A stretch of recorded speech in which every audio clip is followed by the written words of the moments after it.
Assalamualaikum warahmatullahi wabarakatuh. Hai Brilian, apa kabarnya? Semoga selalu sehat dan tetap semangat.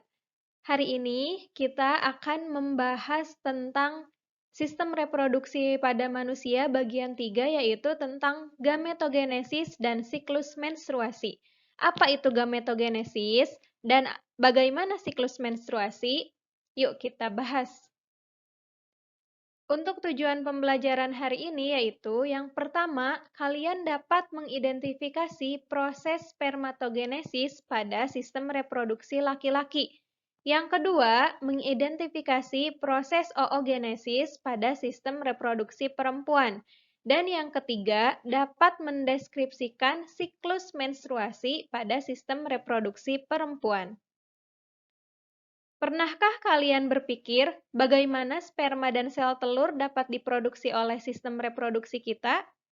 Nah, proses pembentukan sel kelamin atau disebut gamet oleh sistem reproduksi disebut gametogenesis. Gametogenesis dibagi menjadi dua jenis, yaitu spermatogenesis dan oogenesis.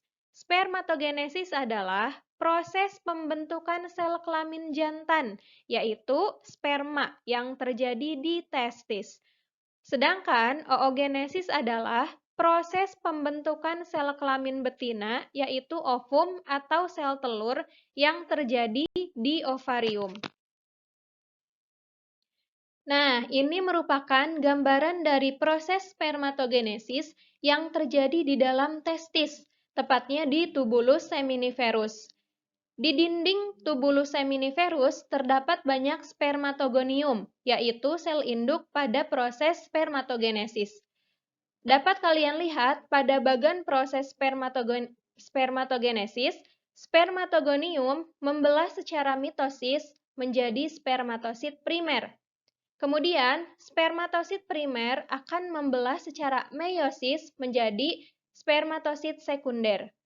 Dan spermatosit sekunder akan membelah lagi secara meiosis menjadi spermatid.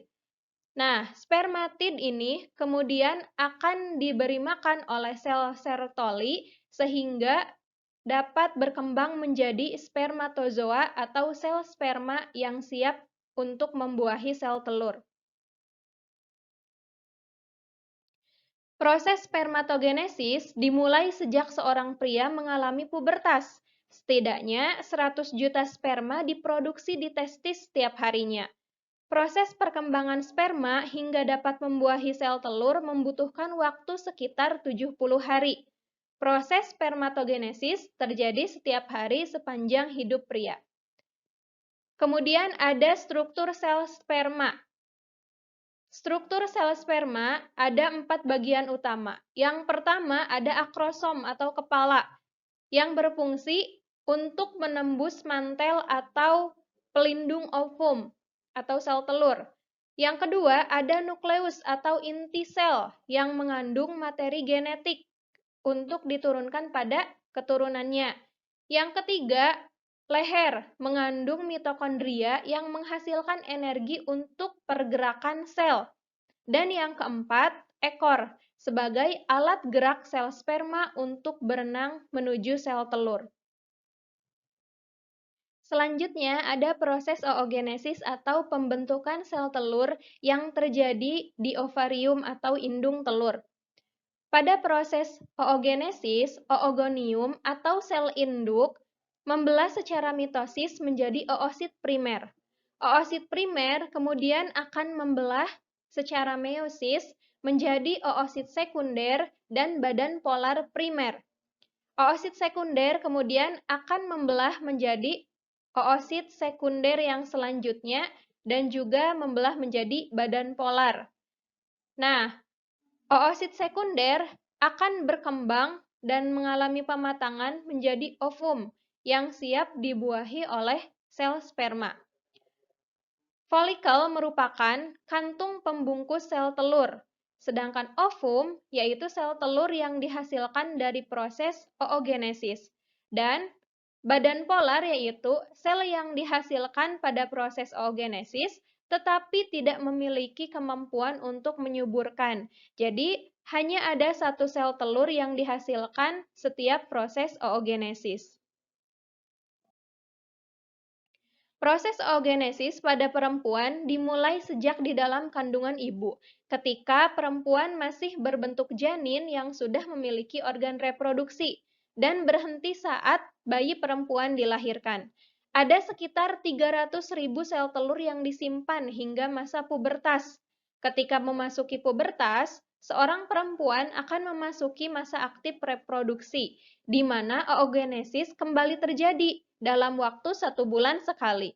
Selama masa aktif reproduksinya, hanya sekitar 300-400 sel telur matang yang akan dilepaskan untuk dibuahi. Ini merupakan struktur dari sel telur. Yang pertama, ada korona radiata atau lapisan pelindung terluar. Yang kedua, ada zona pelusida, yaitu lapisan pelindung bagian tengah. Yang ketiga, ada membran vitellina, yaitu lapisan pelindung paling dalam. Yang keempat, ada protein kuning telur. Yang kelima, ada nukleus atau inti sel telur yang mengandung materi genetik. Dan yang keenam, ada polosit atau badan polar. Selain menghasilkan sel telur, seorang perempuan juga memproduksi hormon kelamin. Ada 4 hormon yang berperan pada proses reproduksi. Yang pertama yaitu follicle stimulating hormone atau FSH yang berfungsi mengatur perkembangan folikel pada ovarium. Yang kedua ada luteinizing hormone atau LH yang berfungsi menstimulasi ovulasi atau proses pelepasan sel telur dari ovarium. Yang ketiga ada estrogen, yaitu hormon yang berfungsi memunculkan ciri kelamin sekunder pada wanita dan menebalkan endometrium atau lapisan dinding rahim. Dan yang keempat ada progesteron, yaitu hormon yang berfungsi mempertahankan endometrium untuk persiapan kehamilan. Tahukah kalian bahwa setiap bulannya perempuan yang sudah mengalami pubertas melepaskan sel telur yang siap dibuahi oleh sperma? Namun, bagaimana jika sel telur tersebut tidak dibuahi oleh sel sperma? Sel telur yang tidak dibuahi oleh sperma akan mati dan dikeluarkan melalui proses menstruasi. Apa itu menstruasi? Menstruasi adalah suatu keadaan alami pada perempuan yang ditandai dengan keluarnya darah, cairan, lendir, dan sel-sel penyusun dinding rahim melalui vagina yang terjadi akibat sel telur tidak dibuahi oleh sperma. Siklus menstruasi ini terjadi rata-rata setiap 28 hari sekali. Siklus menstruasi akan terus berlangsung sampai seorang perempuan mengalami masa menopause atau berhenti memproduksi sel telur. Siklus menstruasi dibagi menjadi 4 fase. Yang pertama, atau dari hari pertama sampai ke-6, terjadi fase menstruasi, yaitu fase peluruhan endometrium atau lapisan dinding rahim dan ovum yang tidak dibuahi. Selain itu, pada fase ini, FSH memicu berkembangnya folikel dalam ovarium dan dilanjutkan pada fase praopulasi atau folikuler. Pada fase ini, FSH mulai meningkat untuk merangsang ovarium menghasilkan folikel yang akan memicu lonjakan estrogen untuk menebalkan lapisan dinding rahim, sehingga tercipta lingkungan yang baik bagi embrio untuk tumbuh.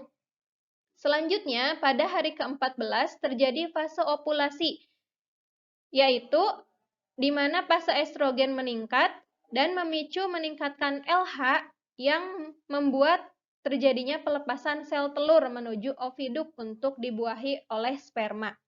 Jika tidak ada sperma yang membuahi, maka sel telur akan mati dengan sendirinya.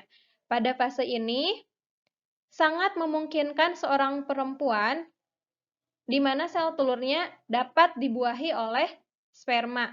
Selanjutnya ada fase pasca ovulasi atau disebut fase luteal.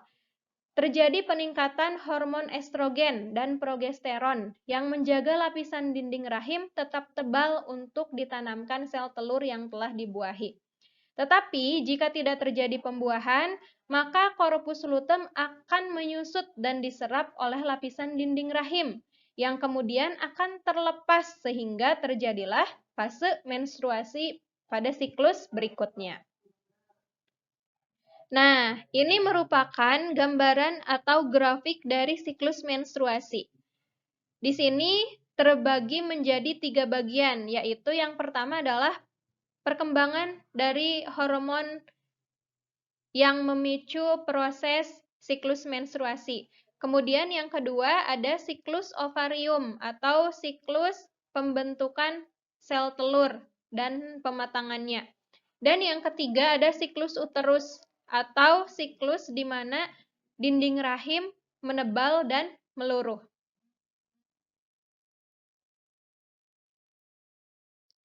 Nah, itulah materi kita untuk hari ini.